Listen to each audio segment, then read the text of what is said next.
All right, great. Well, thank you everyone for coming today. This is our PhD Pathways conversation series, and it's actually our first one of this academic year. And the topic today is careers in marketing, communications, and content strategy. And I'm very excited to have with us today Courtney Fiske, who's an alum of art history and archaeology. And the way we always start these sessions is I always let the guest introduce themselves.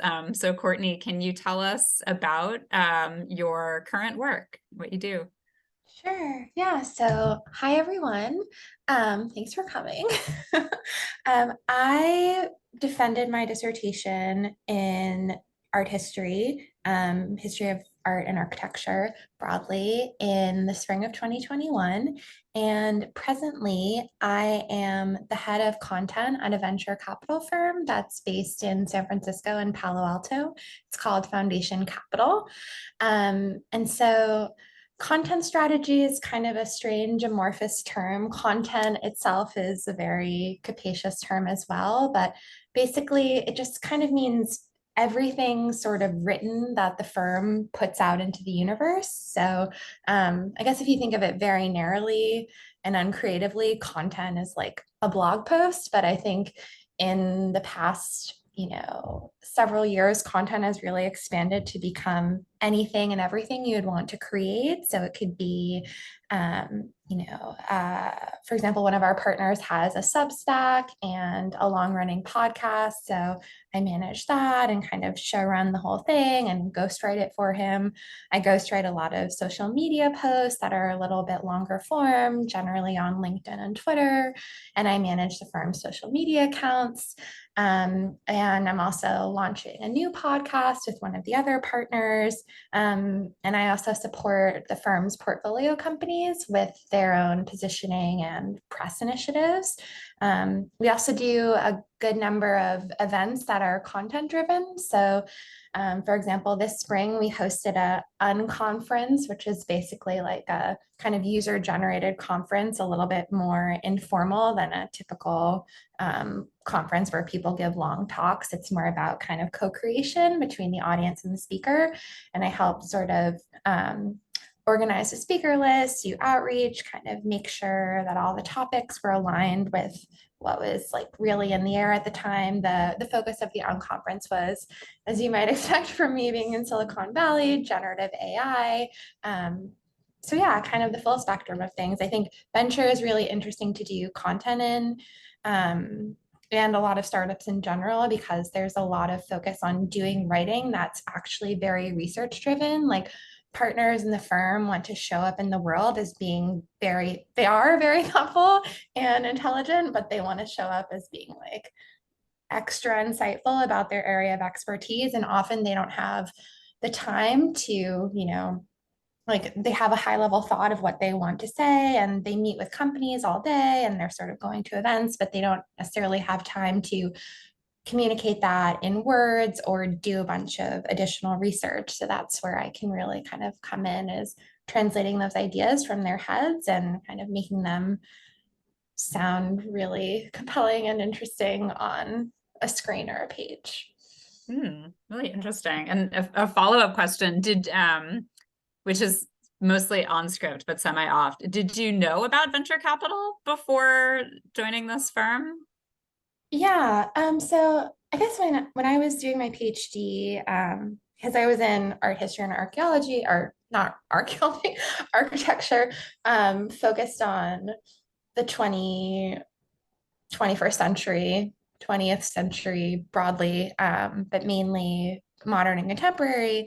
I worked at an art gallery for a little over 4 years, and we can get into that later, but that's where I really got my kind of real world experience, even though I put that in scare quotes because I think it's really a kind of false narrative that a PhD doesn't prepare you for the real world and that you are not in the real world when you're working probably as hard as you may ever work on your PhD, getting that over the finish line. But yeah, I think there was some intersection with that, with finance, and that's where, because a lot of art sales in New York and modern are, you're really writing you're catering to multiple audiences, but often the sales are going to people in finance. So there was kind of a positioning of art from a cultural narrative, but also, why is this important? Why does this matter? I.e., why will it still be worth money in 5 years or 20 years?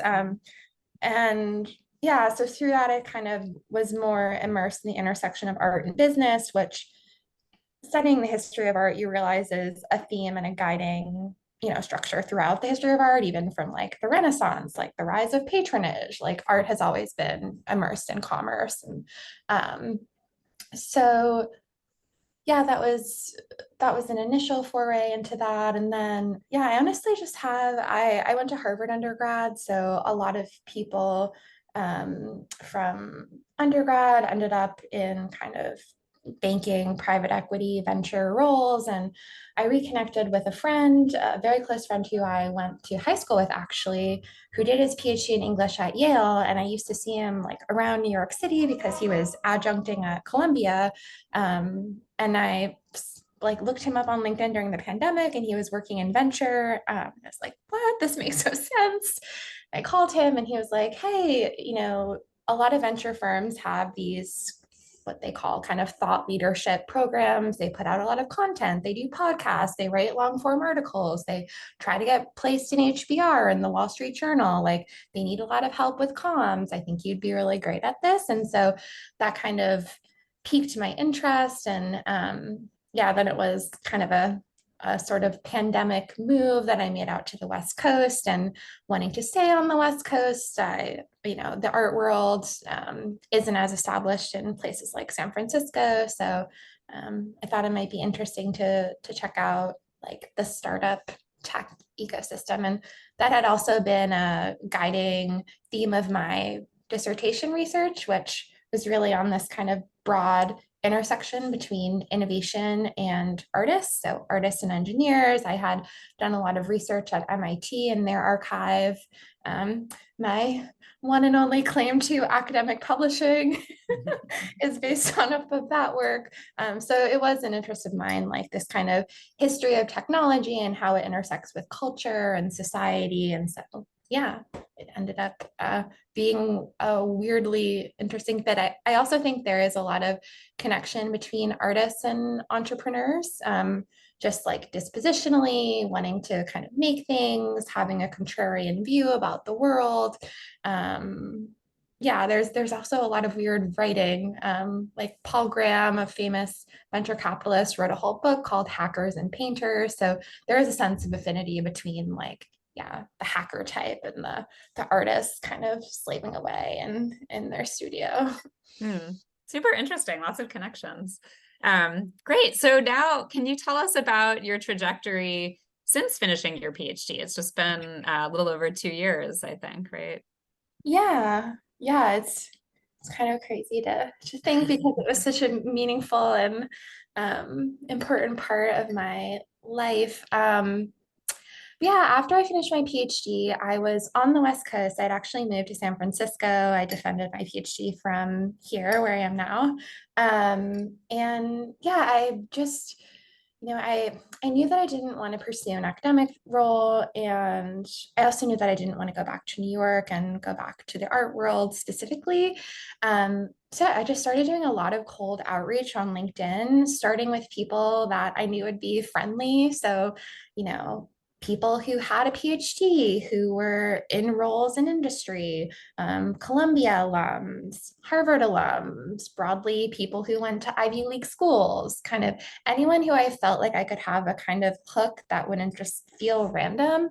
And I really spent like a lot of time on each of those emails. I would try to email people directly. If you oftentimes on LinkedIn, you can find people's email address. So I find that, sending messages on LinkedIn don't really work as well. A lot of professionals just get a lot of spam in their LinkedIn because it's just kind of recruiters just spamming them with opportunities. So I tried to find, yeah, the direct contact of someone's email. And then I would really craft like a very specific email about, yeah, like why I was interested in what they were doing, kind of a brief summary of my narrative. Like I really had to work to refine my story into a concise, like kind of pitch almost. I mean, it might sound a little bit cringy and we don't like to necessarily market ourselves or think about it that way, but when you are trying to get a job, it's kind of unavoidable. You have to do it, but it doesn't have to be as bad as you might think it is. But yeah, I spend a lot of time on those emails. So, but also keeping them very concise. But as we all know, um, sometimes making something very short and compelling takes just as much time as writing, 1,000 words. So I really thought about like every word in the email, like, do I need this word? Do I need this sentence? Because I knew that people would probably spend 2 minutes reading them. And so I ended up getting, I mean, I would say, and having a good title line, right, like kind of Columbia PhD or fellow Columbia alum, like reaching out about wanting to talk about your role, or interested in what you're up to, something casual. Also using a more casual tone in those emails is helpful. I think in academia we're trained to write like very formally, and often when you're doing informal outreach, people just want to like know you're a human being, and like if they think you're friendly and nice, they might just hop on the phone to do you honestly kind of a favor. So you want to be as approachable as possible in your communication. So yeah, I think I probably had like a 20% response rate with those emails. And I just started hopping on a lot of informational calls, just like 30 minutes, 45 minutes, with people working like just in a broad range of roles, people working in kind of like research roles at tech companies, people working in content at startups, people working in PR and comms, um, people working at venture firms, kind of just the broad range. And through that, I ended up connecting with a Yale alum who connected me with the head of content marketing at Coursera, which you might have heard of. It's a pretty established ed tech startup, and they were looking for a new head of content for their campus vertical. Which was kind of perfect for me because I was just coming out of academia. So yeah, that was kind of my first role. I ended up staying there for around a year and a half. I ended up actually taking over content marketing for the whole startup because my manager went out on maternity leave for around 6 months. And then after that, a role opened up at Foundation. I saw there's a industry networking group for venture capital. It's called VC Platform, and they post entry-level jobs there. And I applied through that, and then it ended up being a cool fit. Like the head of marketing at the time was a journalist. He had started his PhD at Stanford and never finished it. So he had like a real affinity for like academia and writing. Like I think often as a PhD student, like you kind of have to find these people who are also a little bit nonlinear and out of left field, who will like sympathize with you, or not sympathize, but like maybe empathize, like kind of get you, and think the fact that you didn't go through the standard ABC steps is actually a pro, and that you're actually kind of like you bring a lot of creativity and uniqueness to the role. And so yeah, it's kind of like finding those needles in the haystacks, which can take a little bit of legwork. Silly question, just a question about terminology that you used. You said vertical, campus vertical. What does that mean? I know, right? Like the business language is coming out of my mouth. Like vertical just means, yeah. So vertical just means like specialized area of business. So Coursera sells to three main buyers. They sell to businesses, so corporations that have internal learning and development programs.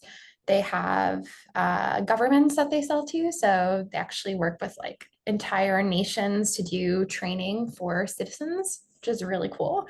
And then they sell to universities, so not necessarily your Columbias of the world, but kind of state universities, community colleges, etc. So Great. And so for the Coursera job, you talked about kind of the networking story of how you ended up there. What about what else did you do? How else did you kind of convince them that you were qualified for the role? Yeah, I think I guess this can kind of go into, challenges that I face, but I think I started out earlier in the conversation putting real world in scare quotes. And I do think one, I did talk to a lot of people who had PhDs. For my manager at Coursera, her husband had a PhD. So there are a lot more people in the professional world, especially super smart people who like will get what a PhD is, and you won't have to like necessarily convince them that it has value. But I do think there is a switch that you have to make. As a PhD student, you're really trained to talk about your topic and your area of research, and you're rarely encouraged to talk about kind of the skills that you learn.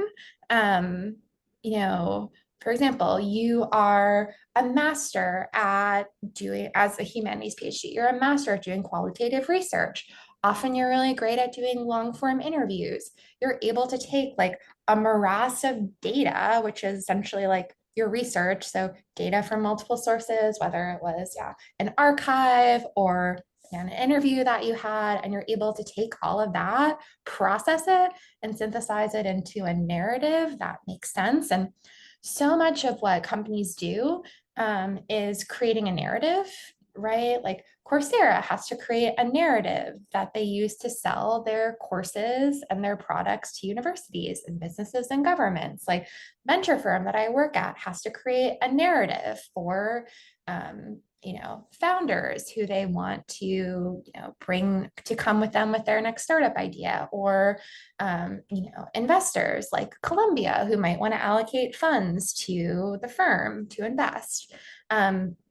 So yeah, that skill of narrative building, I think, especially as a historian, that's really what you do. You kind of, sometimes when I was writing my dissertation, I would sort of feel like, am I writing like, I'm writing nonfiction, but sometimes it sort of trends into fiction. You're really kind of like building a story, right, with these characters who are your subjects of research. So, yeah, I mean, I think so taking, not talking like, hey, I'm super qualified because I studied Soho from, May 1968 to December 1972, and I'm an expert in like this very specific thing, to, hey, like I actually did a long form self-guided 5-year research project. I secured funding from XYZ organizations. I synthesized data into a narrative. I so reframing the from the subject to the skills, I think was the biggest thing. Yeah. And you built a portfolio too, right? Mhm. Can you say more about that? Yeah. Good point. Thanks for reminding me, Rachel. I did have a portfolio. Yeah, it's hard when you're applying for jobs. Sending academic work is, you're probably going to get a lot of resistance with that, especially because when you write academic work, I did mention that I did publish my master's thesis, I did publish in Grey Room, which is an academic journal. And the writing that you do for that audience is very specific. And right, I'm citing like Deleuze, I have 60 citations, like that's not going to work as well if you're applying for a job where they really want to be convinced that you can talk to a super smart but more generalist audience. So I had been doing freelance writing since before I started grad school. So doing like book reviews, art reviews, kind of long form writing for a range of publications like the Brooklyn Rail, and then more specifically, I think there are a few that maybe have that maybe are no longer in existence. There's one called Arts and Letters Monthly that I wrote for. I did writing for Art Forum and Art in America. Those are more like art specific. But I had like a kind of stable of clips from that. And I would encourage, if you are a humanities grad student or in the social sciences, like it can actually be kind of fun. You can find something that maybe ties into your research. Like maybe there's a book that recently came out or a book that you've come across when writing your dissertation or doing your research that's really interesting. And you can pitch it as a book review to these kind of New York, like kind of alternative publications. Often you have to write for them for free, but it can be like, it can be a boon to your research.